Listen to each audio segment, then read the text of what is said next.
Okay, so I'm going to go back to this just for a minute.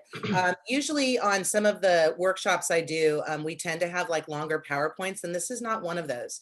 This is a workshop where we're going to do a lot of, it's about a lot of talking and kind of a time where if anybody has any questions, I want to make sure that you feel comfortable to at any point chime in or raise your hand. So I don't load this workshop with a lot of kind of visuals because I feel like the experience of the workshop, it's important to have the time to talk. So I do want to point out, welcome everybody. Thank you for being here today. It's great to see everybody. I do want to point out on the screen right now, we've got the Teach for LA workshop series on the left-hand side.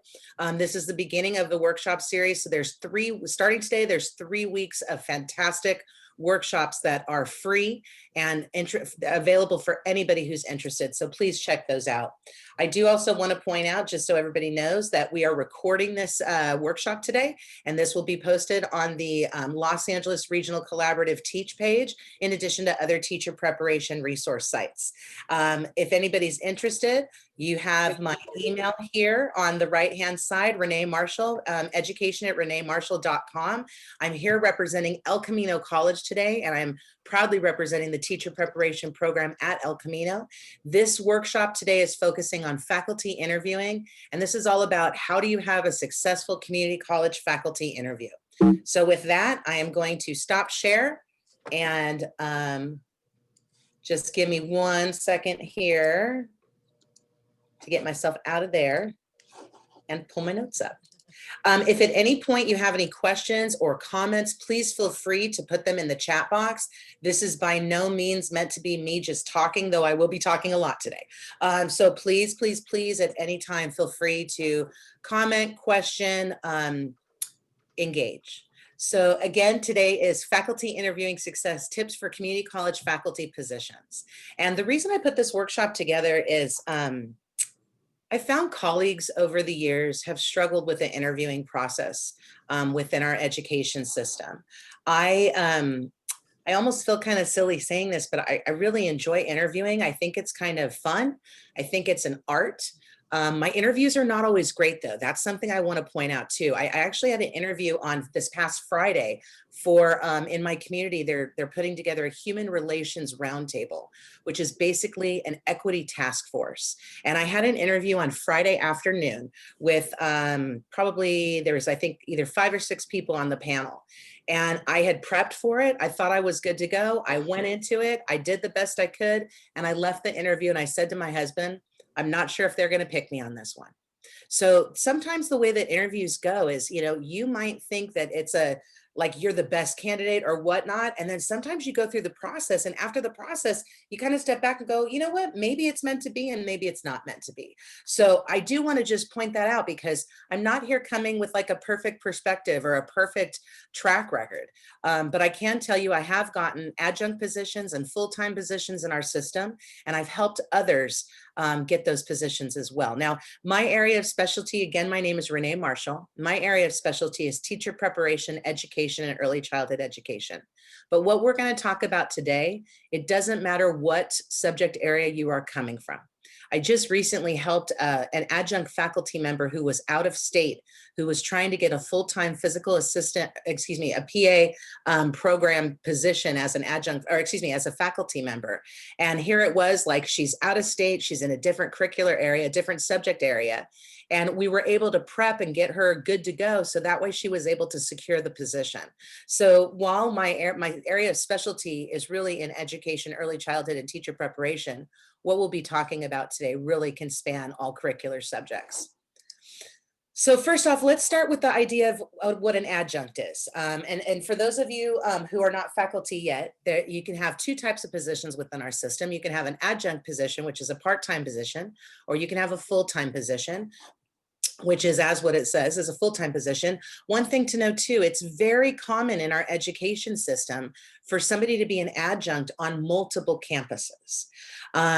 And one of the reasons for that is we have ratios on our campus in terms of how many full-time faculty we need and how many positions can be not full-time and can be part-time. And one of the reasons why our campuses have a lot of adjunct positions, well, there's a couple reasons. One, it's cost efficient. That's important to know. It costs a lot more to hire a full-time faculty than to have a couple people teaching the adjunct, teaching the same classes in an adjunct format. But in addition to that, when you have adjuncts, there's some movability, some flexibility that you have, which is a great thing. For instance, you could be an adjunct and you could be teaching 3 classes and then take another position on campus. And so that it kind of equals up a full position or a larger part-time position. So there's some opportunities with being an adjunct.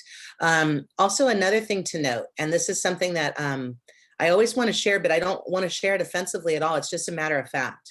When you look at the definition of the word adjunct, the definition is a thing added to something else as a supplementary rather than as an essential part. I don't like the term adjunct. I have to be honest. It means at will. It means that if you're an adjunct professor or an adjunct faculty, adjunct lecturer, adjunct instructor, whatever is the terminology they want to use, it means that you're hired on a limited term contract. Often you're eligible for 1 semester at a time, and you're going piece by piece as you are working on your being a faculty member, being part of the community. One thing to note: when you are hired as an adjunct, you are not eligible for tenure, because tenure is part of the full-time process and the full position process. Now, one thing to know: approximately, when we look at our education systems and we look at our faculty, approximately 75% of our faculty are adjunct or part-time or at will. So it's really, really common that you might have an adjunct position before you have a full-time position. I'm going to be very honest with you, and those of you who are adjuncts on the line, feel free to chime in if you would like to.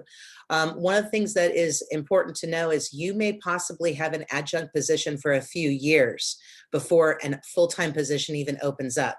Another thing to note as well, like I was teaching at a college where I was an adjunct there, and I knew that the department I wanted to work in only had 2 full-time positions. So knowing that situation, I literally had to sit by the side and wait for somebody to retire in order to have even a spot that was available for me to go out for at the college that I was interested in. So one of the things that I want to point out is, don't get set on one campus. Think about geographically where you can live, and also and where it would be feasible to commute. Plus, also right now we're in the virtual space, and there's a lot of campuses that are looking for 100% online virtual teachers. So this is a cool time, because geography is not really, it's kind of like not at the forefront of the equation right now. And so please consider looking at a variety of colleges and applying to a variety of colleges. You definitely don't want to put all your eggs in one basket. I want to encourage everybody at any time to please put questions in the chat. Also, please feel free to unmute, raise your hands, however you would like to engage. If you also just want to listen, that is fine as well. But I do want to encourage you to feel free. It's a safe place to talk. So let's start out with our resumes.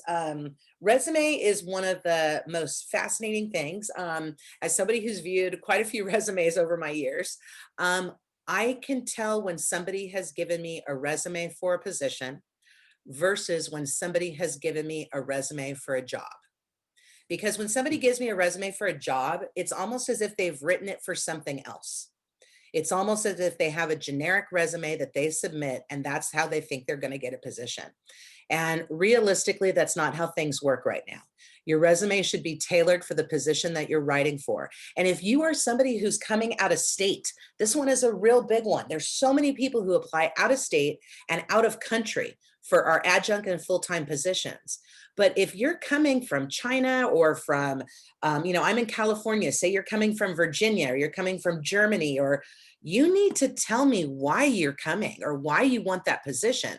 If I just see, like for instance, I had somebody who interviewed for an adjunct position from China, and there was no description in there of, I want to be an online faculty for you, or I'm planning to move to California in 2 years and I want to start working, in a virtual space until I can work face to face. There was no description of how that person would be coming to us, and their resume was so generic that I'm like, is this person just applying for every single faculty position that they can find that they think is relevant. So if you are applying from out of the country or out of the state, please let your reader know your circumstance within your cover letter.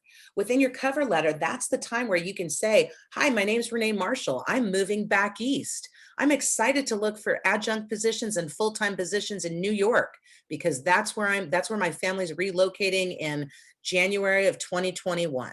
Whatever it is, you give us the context. Don't assume that the reader can read your mind. And that sounds kind of silly, but a lot of times people assume that. People also assume that in interviews.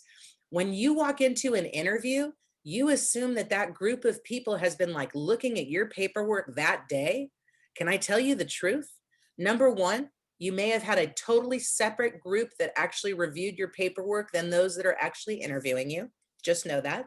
Number two, they might have read your documentation weeks prior, and also might have read 40 or 50 or 30 people's documentation. So when you go to an interview, you got to let us know who you are. So no matter if you've already presented yourself on paper or whatnot, you want to remind the people in your panel who you are and where you're coming from. Now, when it comes to, I'm going to go back to resume here before we get into interview. When it comes to your resume, it's really important that your resume is aligned to the values of where you want to work. So you want to look at, say you're looking at El Camino College and you're like, I really want to work at El Camino. I want to come in as a full-time faculty member in the English department. Well, let's first of all go to the El Camino website. Let's pull up their mission statement. Let's pull up the vision statement. Let's then pull up your cover letter and link your cover letter to the overall vision and mission of that campus. If El Camino is stating that they are an equity-minded institution that's looking about, how do we have an equity-focused lens, and how do we engage students and student success, and especially El Camino, you're working with a diverse group of people, so you want to make sure that those elements would be included within your letter, included somehow or highlighted within your resume, so that people know who you are and the impact that you're going to make on that individual campus. That's an important thing. It's a lot of times, especially if you're applying in a district, you may be looking at multiple schools within one district and you say, oh, all three of those schools are in the same district, so I can do the same cover letter and resume to those three schools. Not the case. It's fascinating how different each school is, even if geographically they're close by or they're linked as a district. So it's important to do your homework. You want to know what is unique about that school, and then how do you match your resume so that way you, from the very beginning that they paper screen you, you look like an insider. You want to look like part of their culture, part of their group. If you can already reference the college, their vision statement, their mission statement, and something that's unique about that campus that you can somehow connect to, it's going to make you so much more memorable. I will tell you that when I get generic resumes, they stick out like a sore thumb. It is just, I don't know, it almost feels like kind of disrespectful when you're the person reviewing it. It's like you didn't take the time to like update your resume, and yet you're wanting a position. So you really, really, really want to make sure that that cover letter, that your resume, that any supporting documentation you have is connected to the campus that you're interviewing in. So, and for instance, maybe that you've got a resume that you don't include any community service on it, but maybe you're applying to a college that within their goals talks about the importance of connecting to the community. So for any of you who volunteered, maybe you volunteered with Boy Scouts or Girl Scouts or PTA or somehow with your kid's school or something, you want to include that, because if volunteerism is part of the core values of that school, it might make a difference if you were a Girl Scout leader. And I know that might sound kind of silly, but I've got to be honest. I worked for a chancellor for over a decade who was a Girl Scout when she was growing up. And so I know for her, when you interview with her, and if you've been a Girl Scout and you reference that, she has context. She has memories of her own childhood.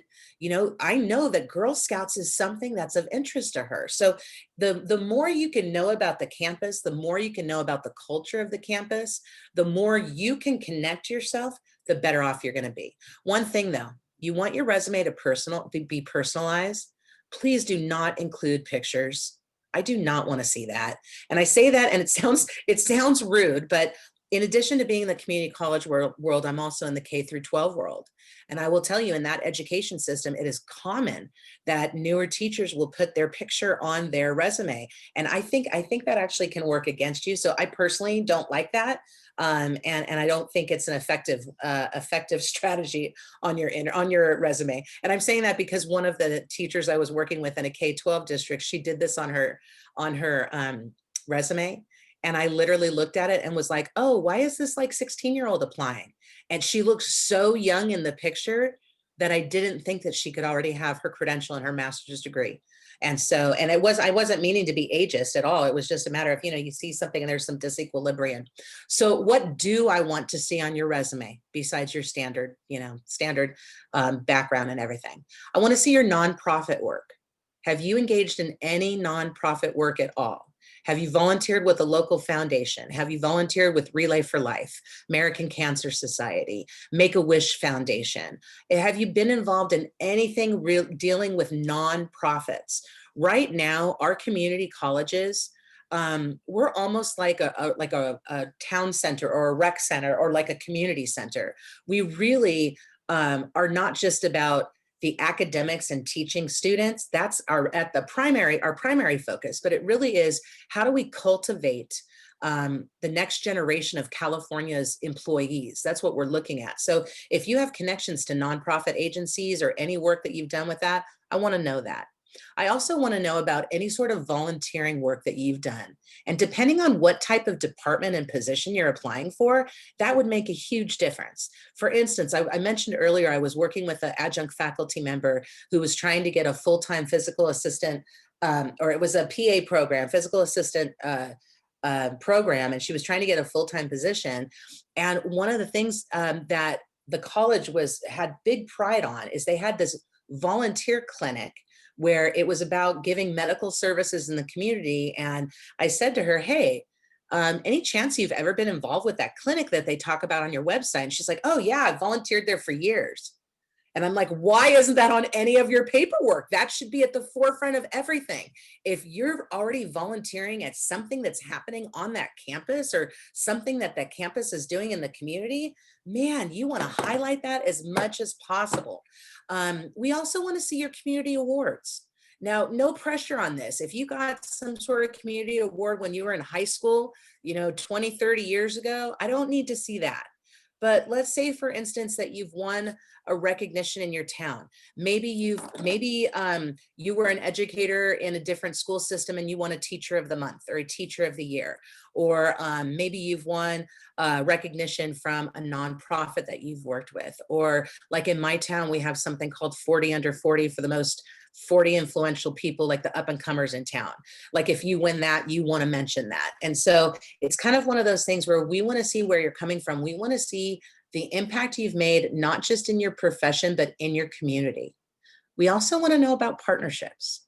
Now, partnerships are something that you can mention in your resume. You could also mention in your cover letter. Right now, we are in a strategic time as an education system, and we're always looking for ways. It's almost like this, we live in this big puzzle, and we're constantly trying to connect the puzzle pieces.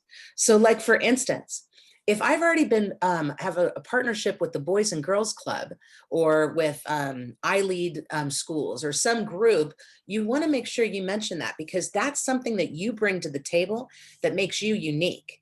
And like, for instance, as somebody who's coming from education and early childhood education, when I find out a new faculty member or a potential faculty member is already well situated in the community and already has some partnerships and friendships established, it's like our work gets easier, because instead of having to do all the onboarding and getting everybody going in that direction, that core value is already part of who they are.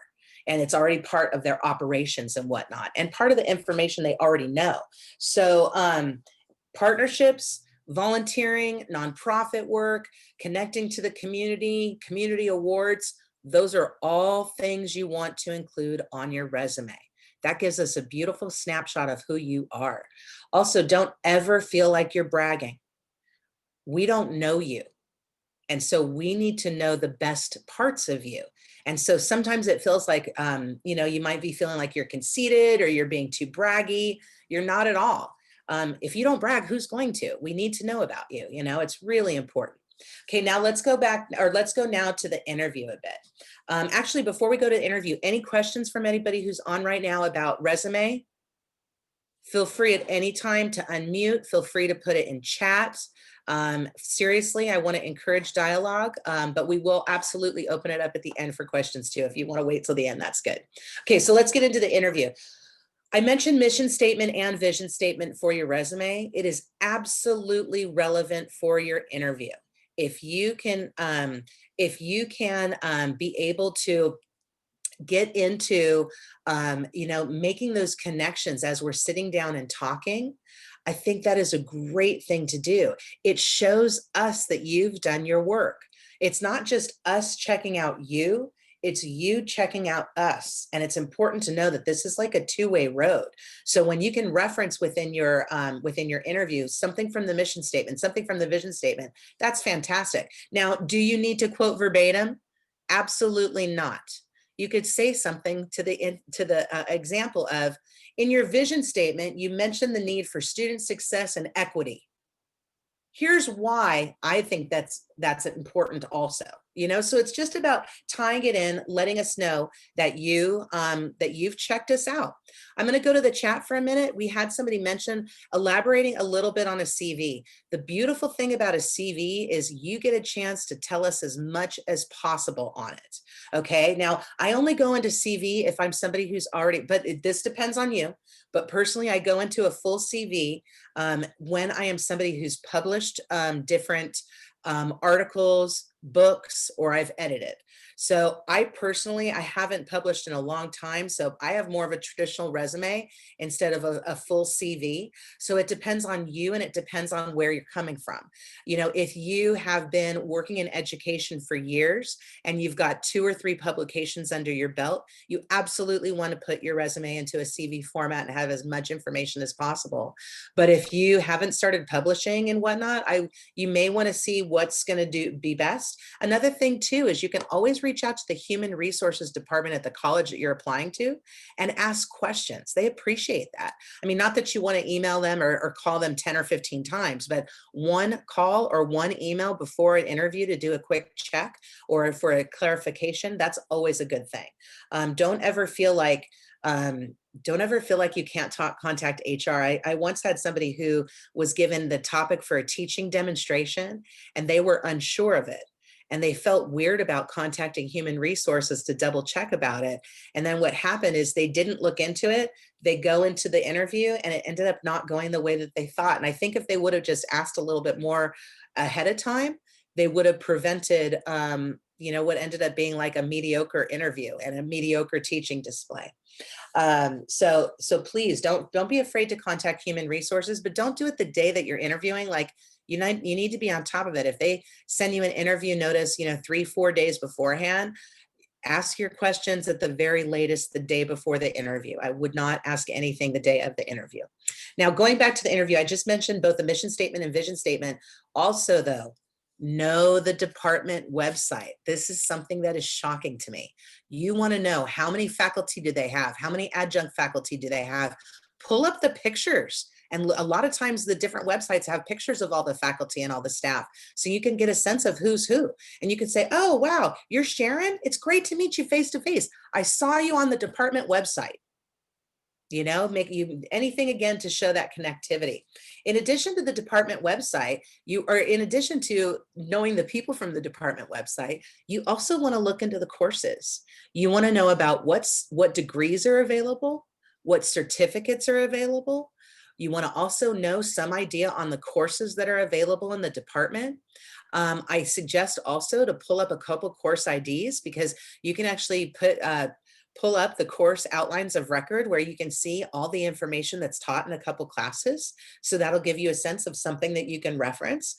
For instance, being in education, I know that in Intro to Teaching, we cover diversity and working with TK through 12. That would probably be something that I would mention within my interview for that department is, hey, that's so cool that you guys have this. Do you also have field work, or how else are the students getting into the classrooms? You know, you want to make sure that you can reference the campus, the mission, the visions, the goals, the department, the courses, the certificates, the degrees. In addition, if possible, mention different programs and resources that are on campus. So they might say to you within your interview, what would you do if you had a student in your class display symptoms of having a mental crisis? Now, 5 years ago, that might not have been in the interview. That in the pandemic right now, that could absolutely be in the interview.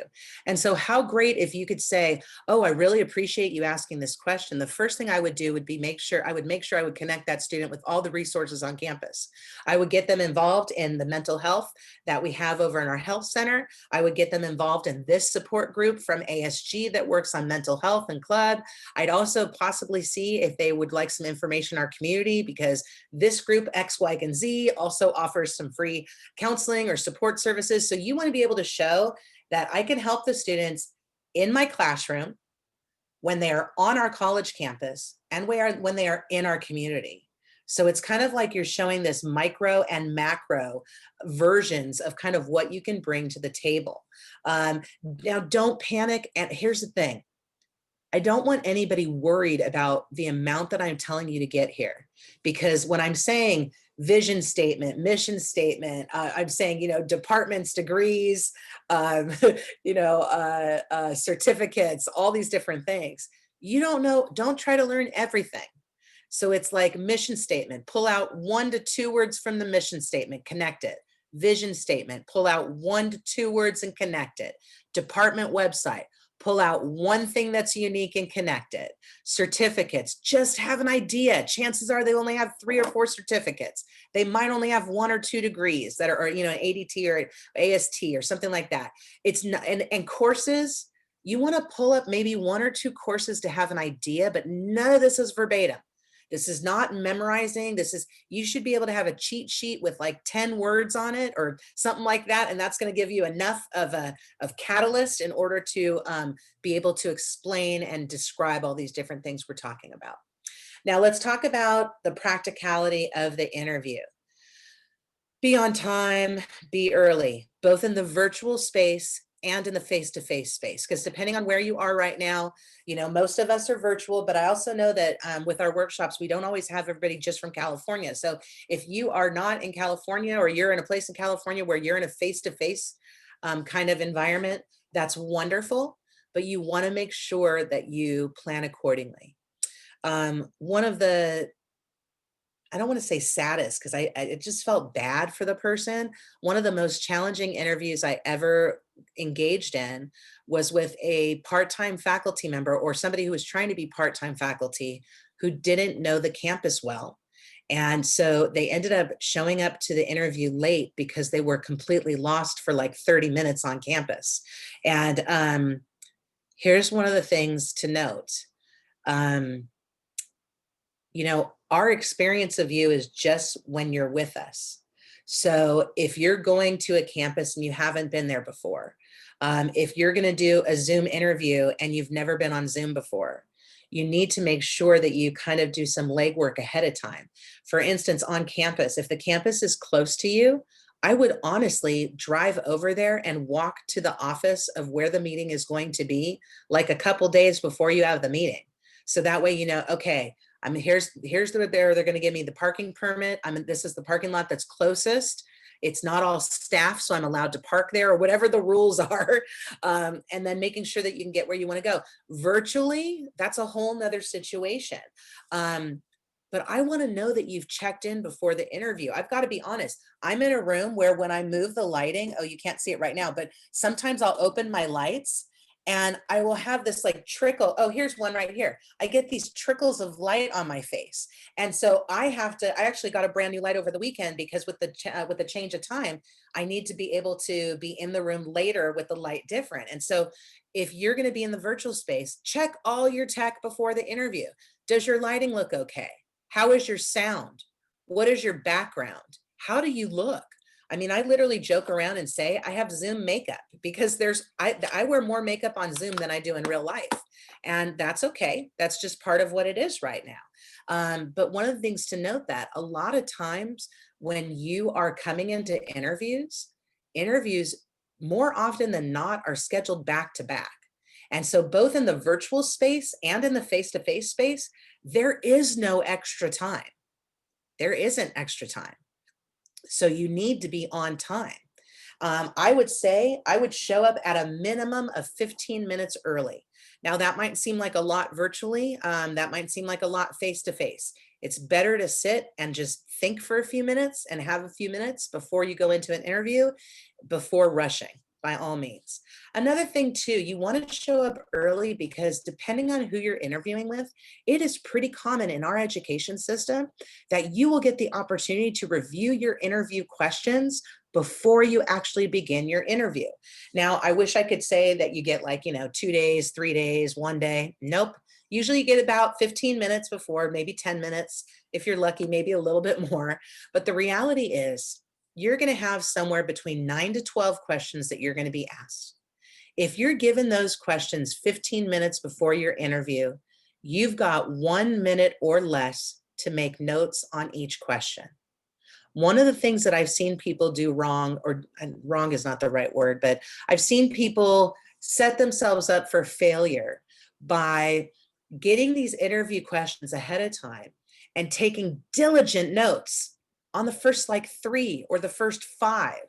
And then they end up running out of the time and they have to go straight into the interview. So they're literally walking in with a page of questions that maybe only has answers on 3 to 5 of the questions. And they're going to be expected to be able to perform about all 12 questions that moment. So here's my tip for that. You're taking bullets. You're not taking full notes. So if you're given a set of 9 to 12 questions, for each one of those questions, you need to write 3 to 5 bullets, no narrative at all. So for instance, say that the question is, and also be thinking, you're going to have like 3 minutes per question, maybe 4 if you're lucky. So if you have 3 to 5 bullets, that's the exact number that you need to be able to answer the question effectively. Now, when I say about bullets too, you want to embed the information you know about the campus and the department in addition to the information you know about the content or the response to the question. I'll give you an example. Thank you for asking my views on equity. I have a strong commitment to equity, and I was thrilled to see that your department even holds an annual equity conference. I've been speaking about equity in the classroom for almost 20 years now, and I'm excited about the possibility of joining an equity-minded department.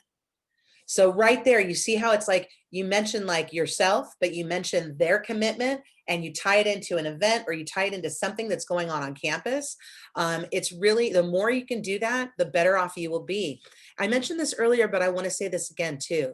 Please do not assume that everybody on the interview remembers your paperwork. It literally it can be weeks. Sometimes I've had it where I've been given paperwork as I am walking into the interview. If somebody else did the screening ahead of time and they're like, here, Renee, here's the file for Sandra. And you're like, Sandra's coming in right now. So sometimes you can't even review it in live time, or before you're going into the interview to interview people. And so with that, you're not bragging. You are here to sell yourself. That's why we need to know what's on your resume, what's on your cover letter, what's on your CV, what's on that documentation that you gave us ahead of time. It's important, definitely important. Another thing too, and I always mention this one, and this one's kind of specific, but dress in a way to be remembered. I think that is one of the most shocking things to me is when people will come in wearing a full beige outfit or like they'll wear like a white top with black pants, or like just something, or like, you know, a gray suit with like, you know, just a plain black tie or something. I mean, I'm not telling you to wear like Hawaiian prints or like fluorescents or anything like that, but do something that's going to be memorable. I literally was once in a scholarship interview where I referred to the student as, well, you know, the student with the polka dots. And the funny thing is later on I told her, because she ended up being a student in one of my classes, I said, hey, you know, when you won that scholarship? And she goes, yeah. And I said, your polka dots made a difference.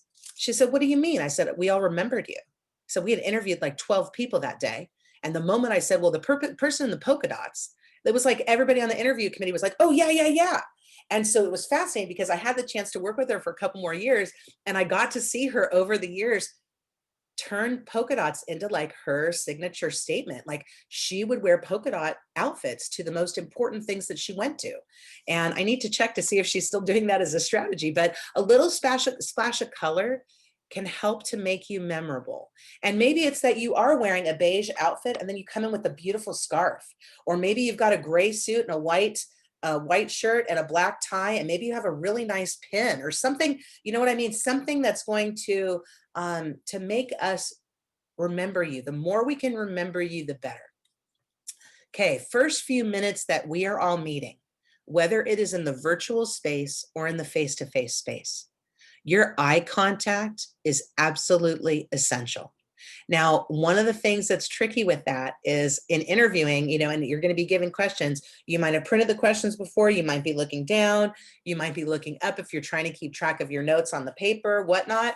You need to literally find the camera, right? You see, I'm pointing my camera and stare at it.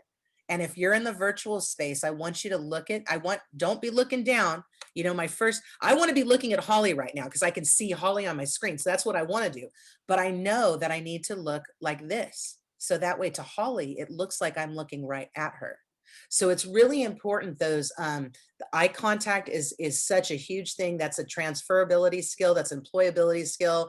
Honestly, I used to also tell people to always shake hands, either at the beginning and or end of the interview, because I have been on committees before where somebody literally said, well, you remember that young woman who shook our hand? That made an impact on me. And I was sitting there going, okay, it wasn't just me.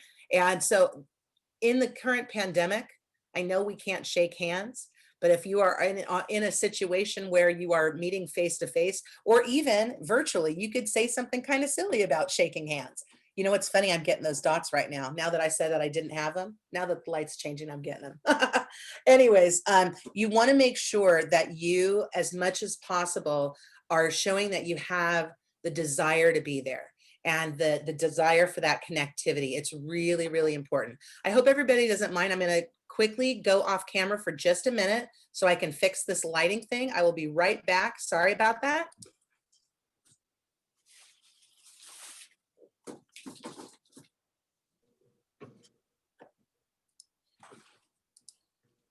And if anyone has any questions, really don't hesitate to type them in the chat or, you know, unmute yourself and let us know. Okay, hopefully that's better. Sorry about that, everybody. I checked ahead of time, but see how even the lighting can change during a workshop. So I can also change during an interview.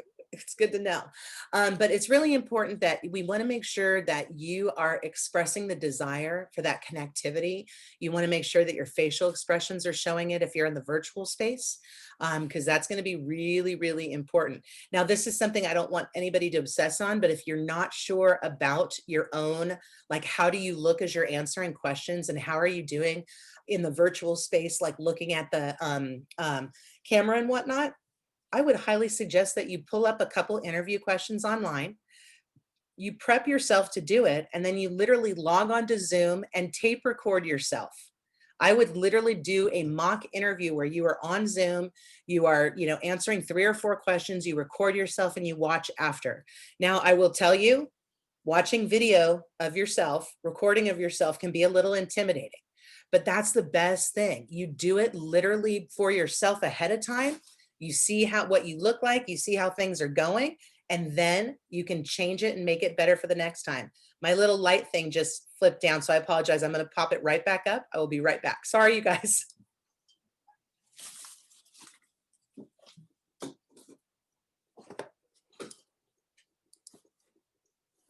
There we go.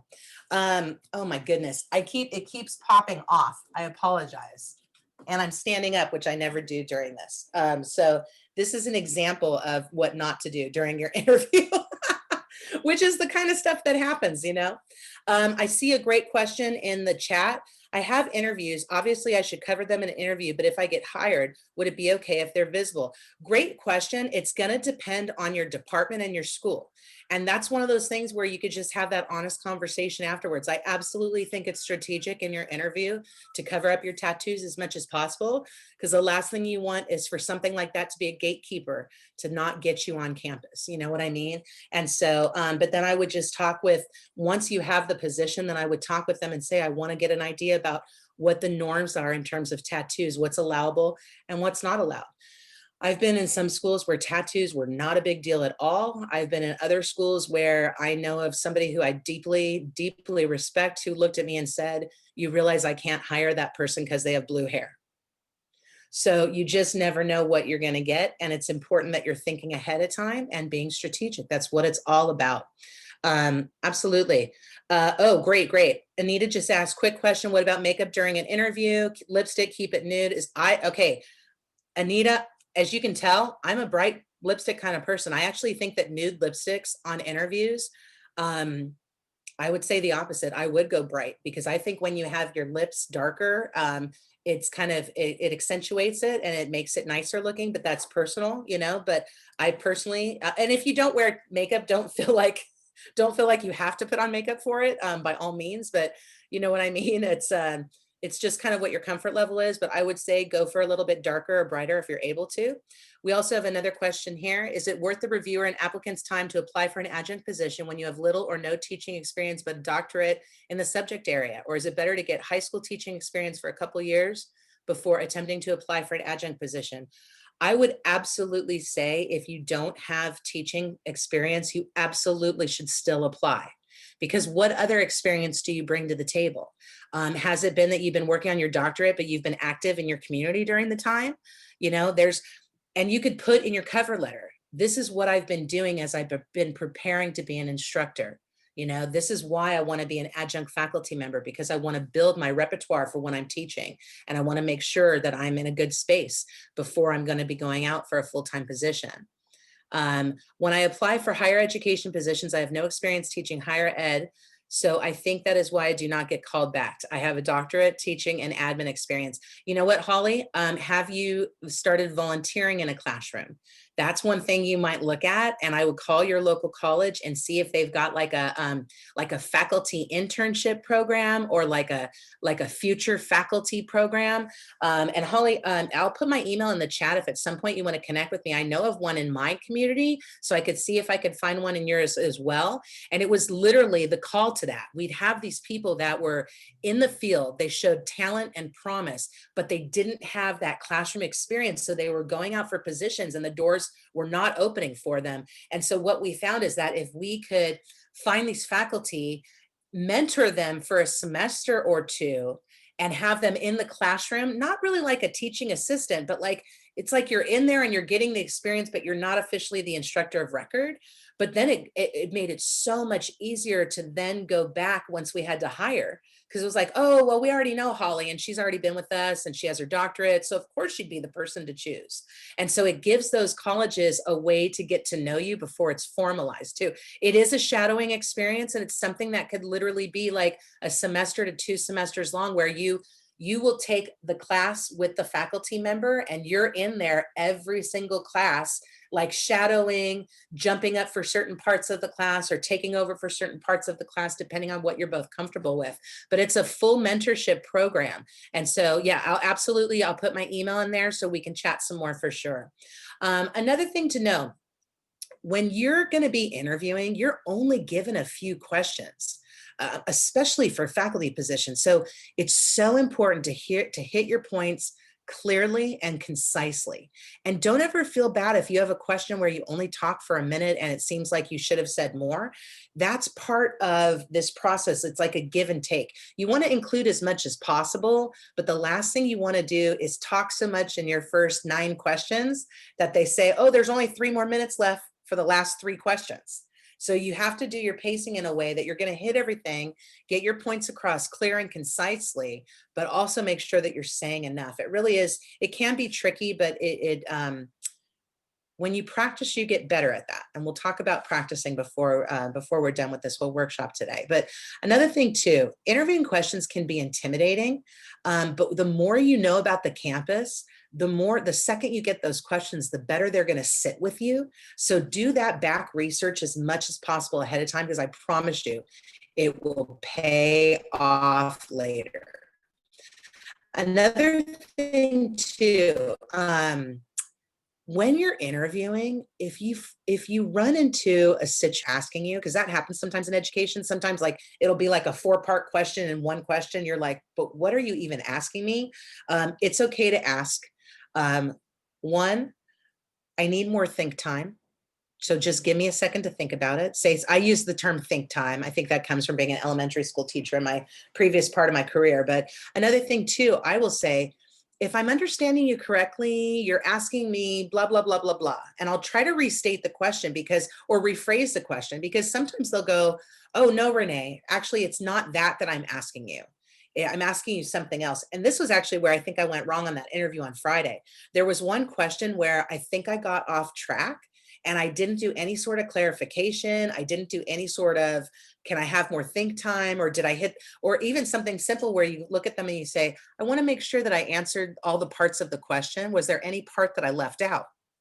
And so I didn't even take my own advice, which happens sometimes. And so it's really good. Take the time. Like, your interview goes quickly, but when you think about it, if you've got 10 questions in a 45-minute window, then you've got 4.5 minutes per question, or you've got, just kind of pace yourself.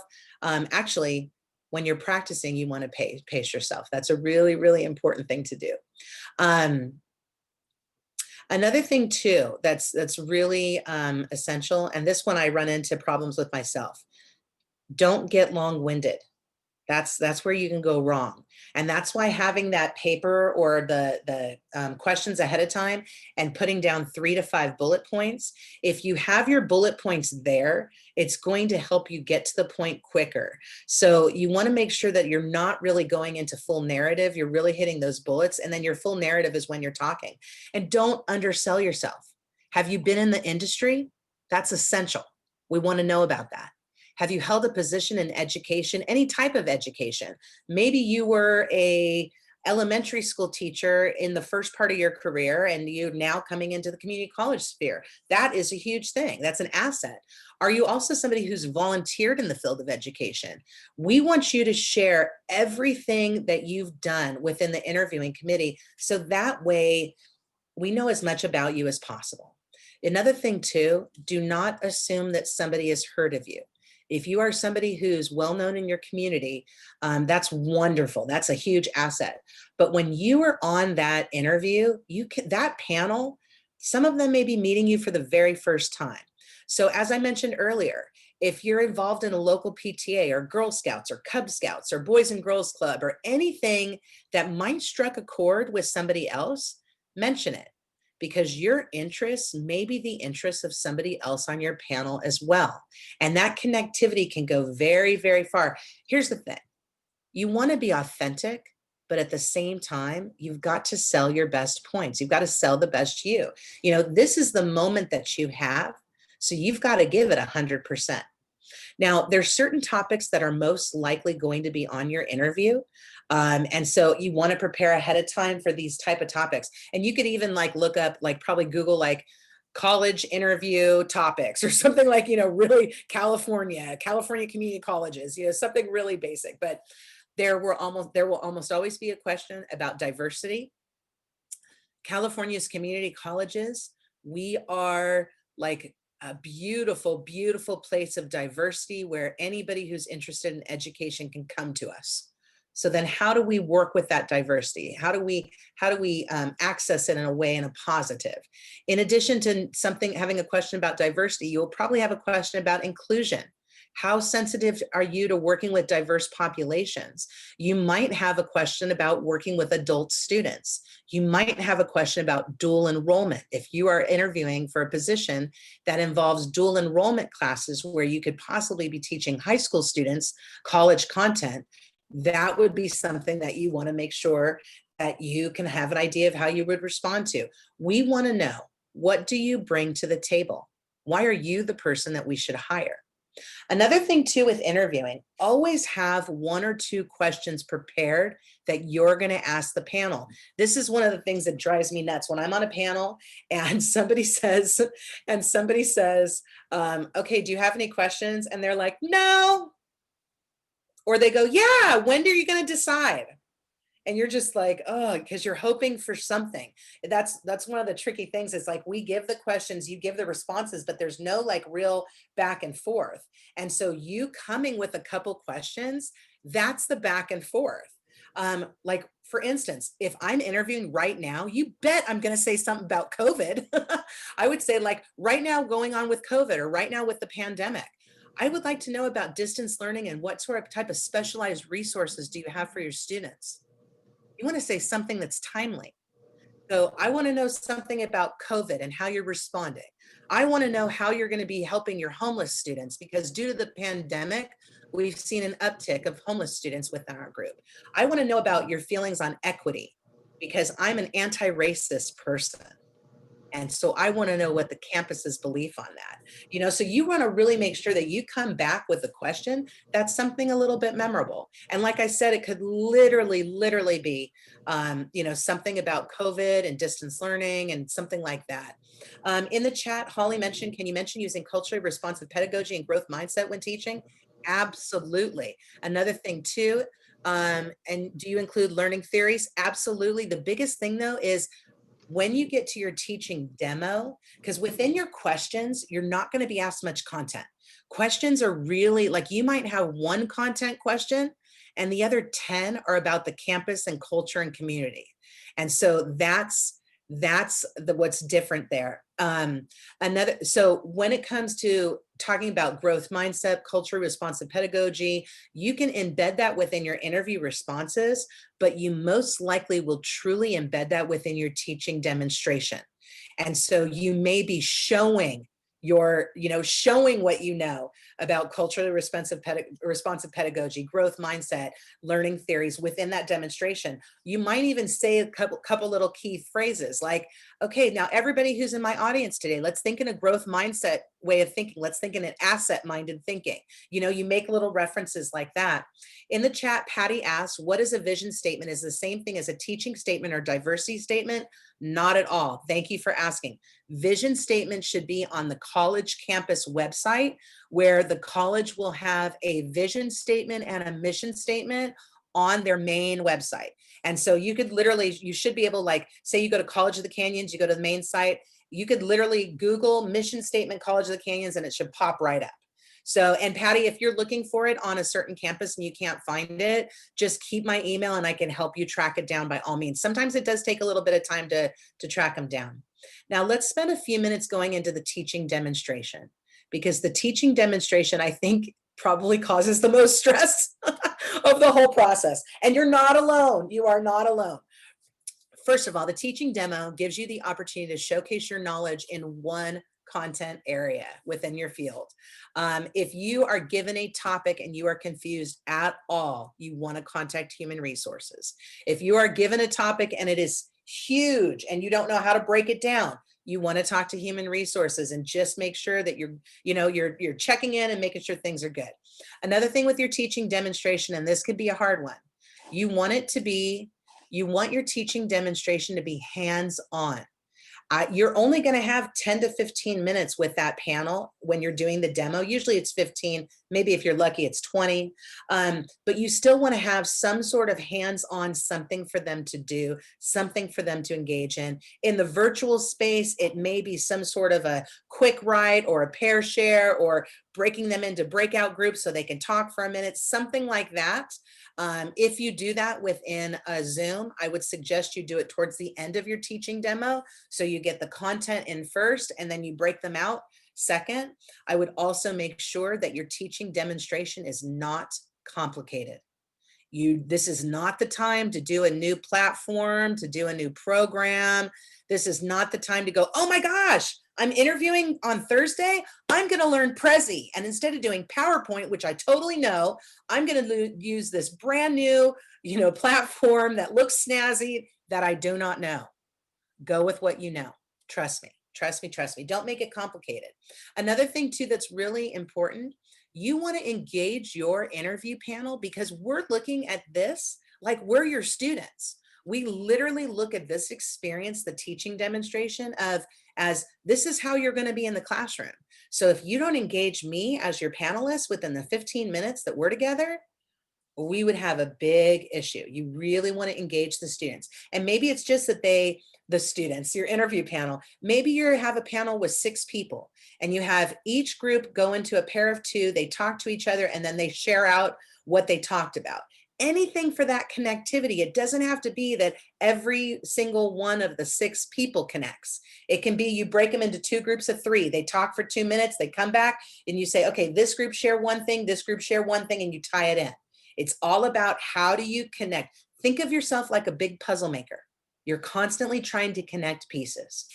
Another thing too, do something unique in your teaching demonstration. One of my very, very favorite teaching demonstrations I ever saw, the person started out with a song and I was sitting there going, oh my gosh, this is taking up like 2 minutes. Like, are they going to have enough time? I was getting anxious for them. But then they started off with the song and they said, hey, just listen to this for a little bit. Here are the words, listen to this. And then we listened for about maybe a minute and a half, 2 minutes. And then she beautifully, like she was a weaver, wove the song throughout her entire rest of her teaching demo. It was such a powerful beginning and an opening that once she made it to the end of the demonstration, I knew exactly the purpose and the meaning for her doing that. And that was what was unique there. And that was fantastic. Is there a teaching demo in a teaching assistant position interview as well? If you're going for an adjunct position, so a part-time position, yes. If you are going for some sort of like intern or like some sort of like if you're going to be shadowing another faculty member and you're involved in some sort of mentorship program, that normally is not going to involve any sort of teaching demonstration. But if you're going to be hired on campus as faculty, either part-time or full-time, that will absolutely have a teaching demonstration. For those of you that are going to have any slides or any videos, please keep it to a minimum. One of the worst things I ever saw was somebody, I've seen 2 things. First of all, I saw somebody who in a 15-minute interview included a 4.5-minute video, which it was a great video, but it took away 1/3 of the time of watching that person and they didn't end up getting hired. They couldn't give us their full thing there. You don't want to do anything that's a distractor. I've also been part of a review, like a faculty review, where I once went into a classroom and I was watching a faculty member for an hour and she literally had a 77-slide PowerPoint. And it was a 3-hour class normally. And I'm like, oh my gosh, these poor students, how many slides are you going to show? So if you are showing slides within your teaching demo, it's like 2 to 3 slides and it's quick. It's not any sort of long kind of thing. You only have 15 minutes. Okay, we're coming up on close to 9, so we've got a few more comments here that I want to share with you, and then we'll go to questions. After your interview, some sort of follow-up communication. If you know when the job is closing and you know you have some time, it's great, and especially if you're working on campus already, it's great if you can send a card. Right now, depending on the campus, we have quite a few people that are coming in here and there. And so if it would seem like those people that you're interviewing with are physically on campus, I would physically leave them a card.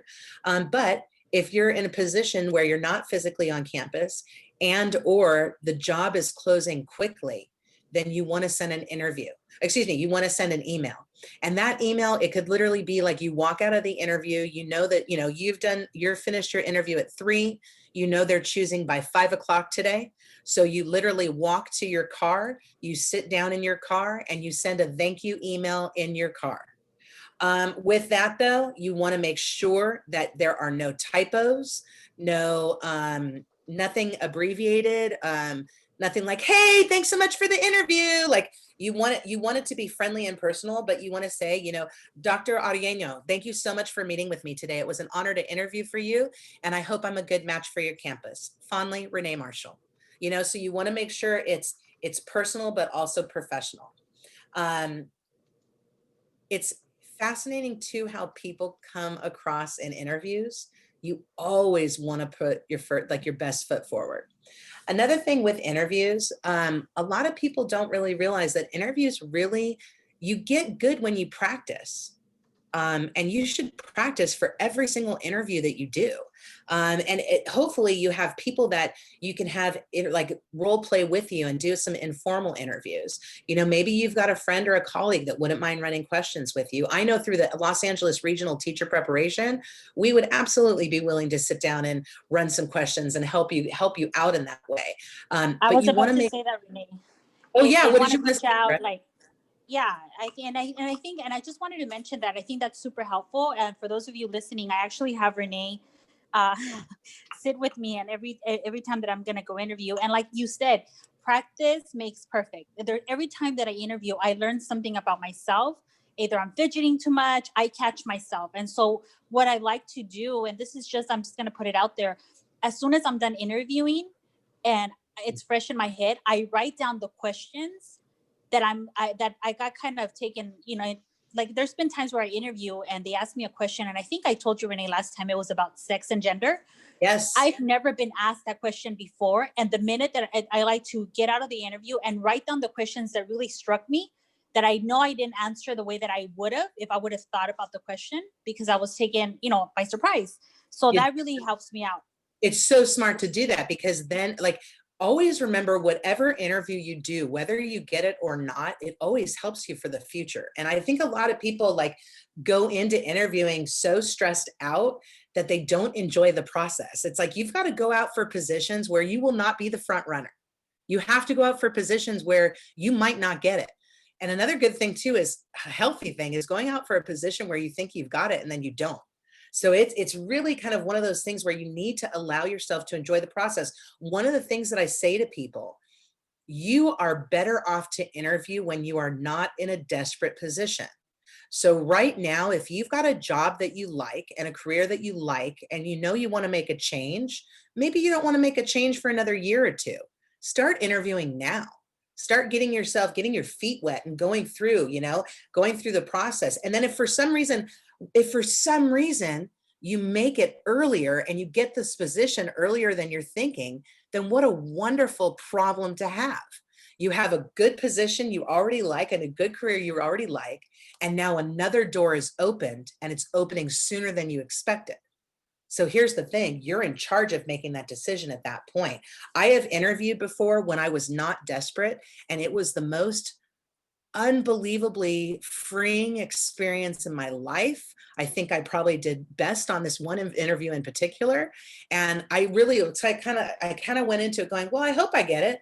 Like, it'd be great if I got it, but if I don't, I can still pay my bills and I still like what I'm doing.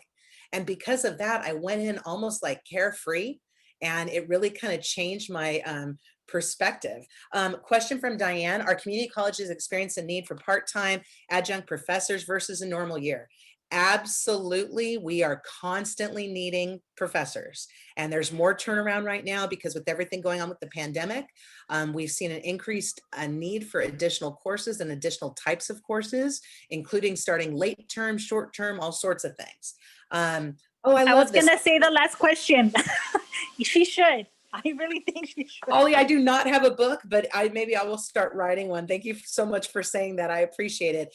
Interviewing is such a tricky thing. It's very stressful for a lot of people. So I try to just like do the best I can on it, but at the same time, have as many tips as possible. Now, this is one tip that I love to share, and it's going to seem kind of cheesy, but I'm going to be honest with you. Have a theme song. I started doing this when I was doing some advocacy work in Sacramento about 5 years ago. And some of you on the line might remember this reference though, but I was asked to go and speak at the Capitol and speak at some budget committee hearings and whatnot about some really heavy legislation that was going to have positive impact on our community, or on our state. And it was a little nerve-wracking. And so that was when I started really having an intentional theme song. At that time, my theme song was Peter Gabriel's Big Time, because it's talking about I'm going to make it, and I'm on my way, I'm making it. And it was kind of like this, this in my vision that song was about somebody who's like trying to fake it till they make it, and I felt like that. Here I am being invited to go to Sacramento to speak with these politicians and these legislators, and who am I? I'm like, I'm a kindergarten teacher, even though I was at the college for a long time. I still perceive myself as a kindergarten teacher, but I'd put on that music, I'd put on that theme song. And the moment I put on my theme song, I would go into a different mindset. And so I really have done that a lot over the years. So if you don't have a theme song, find one. Colleges are looking for faculty that are adaptable. They're looking for people that are student-centered. And we're looking for people that have something to contribute to the department, the school, and also the community. When you walk into your interview, you want to walk into it totally confidently and give them everything you've got. If you are meant to be a faculty member there, it's going to work out. It might not be in the first try, though. That's something to note. Or it might be that you get a part-time position first and you work that into a full-time position. But please know that there are so many opportunities in education right now, and it is a fantastic time to become a faculty member. And I will tell you, I was faculty for, 14 years of my career. And I never once regretted it. I loved being in the classroom, and I loved that opportunity.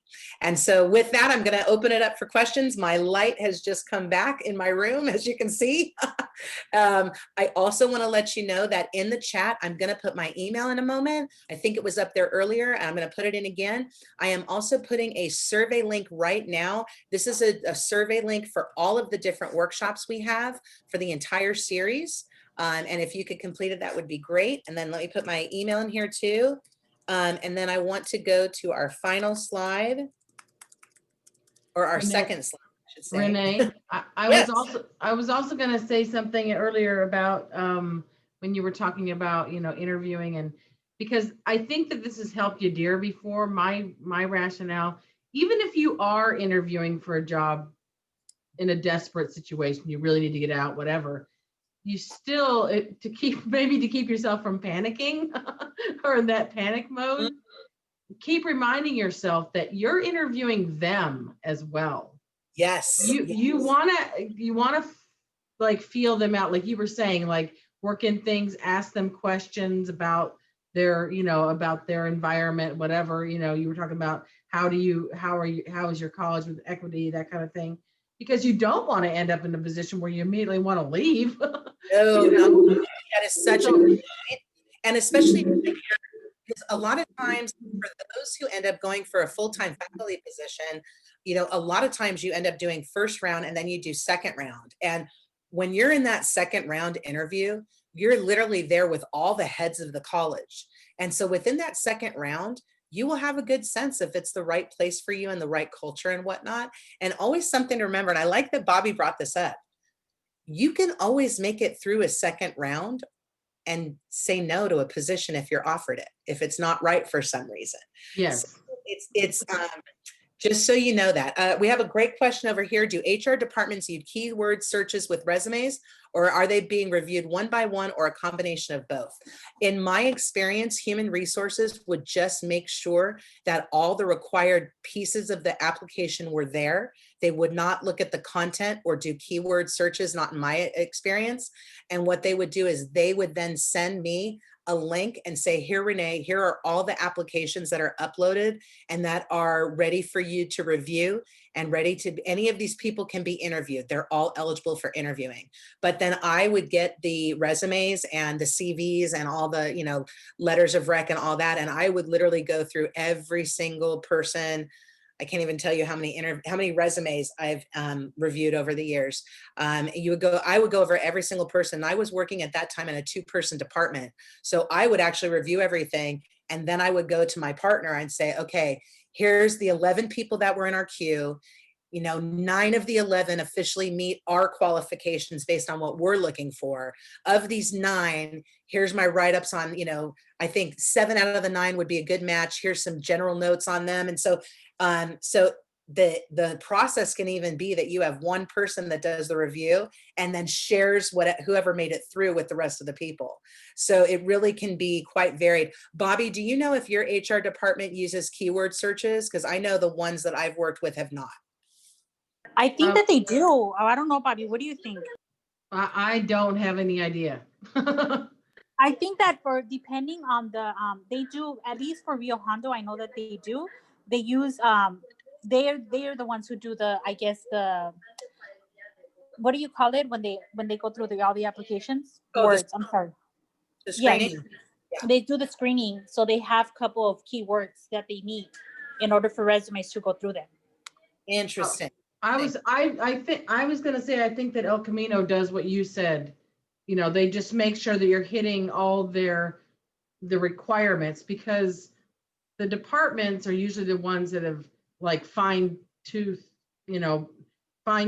the job description. Yep. HR doesn't want to accidentally throw out somebody, so they just make sure that they fit all the required points that the resume says, and then they pass them on.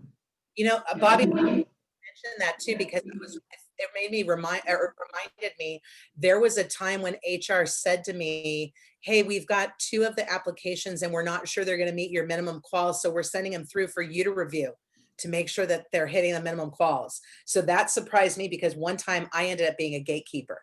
You know what I mean? Like, I thought the gatekeeping happened before me, and that wasn't always the case, Oh, Anita has a question here. I'm a stay-at-home mother and student, so I have a big gap in employment. Does that look negative to employer? It doesn't, but you want to explain it. So you want it like within your cover letter or something like that. You want to make sure you explain it. Also, as somebody who's a mom, if you're doing anything with your kids' school, PTA, I know even I have twins. My twins are 14 now, but before my twins were in school, I was involved with the local Mothers of Twins group. So anything like that you can include, that would be great too. But I would not say that it's a negative, and it shouldn't be in our society. If we take some time to raise our children as a male or a female, why should that be a negative? That should only be an asset. So, one of the things with that is when you get in your interview, you may want to just upfront say it. You make it through the screening, you go to an interview, and you could even say, before we talk about my employability, I want to mention to you that I've been staying at home for the last three years, and this is what I've done and whatnot. I think the more open you are, the better you are. And I think, honestly, sometimes what we do with being parents can be a huge asset in our professional careers. And so I think that it's okay to absolutely mention it, but I would mention it because anytime there's a gap, I want to know what it is. If you, and even like I have a colleague who I was reviewing a resume maybe like 2 months ago, and I noticed it was like a weird like 6-month gap. And it was like really between like a couple good positions. And I was like, hey, what happened here? And she was like, oh, my mom was sick, so I needed to care for my mom. And I was like, ooh, kind of heavy. But that says a lot about a person and their character. So, if you have stayed at home with your children, if you stayed at home caring for somebody, maybe even during a cancer battle or something, you can share that, because that shows who you are at your core and who you are with your values. And trust me, we want people who are going to stick with us, through all of it, because when you're a community college faculty, sometimes you're having a hard time in your life and you still have to keep going. And so I think it's okay when there's gaps, and I would just be honest. And I would tell them as much as you can about you.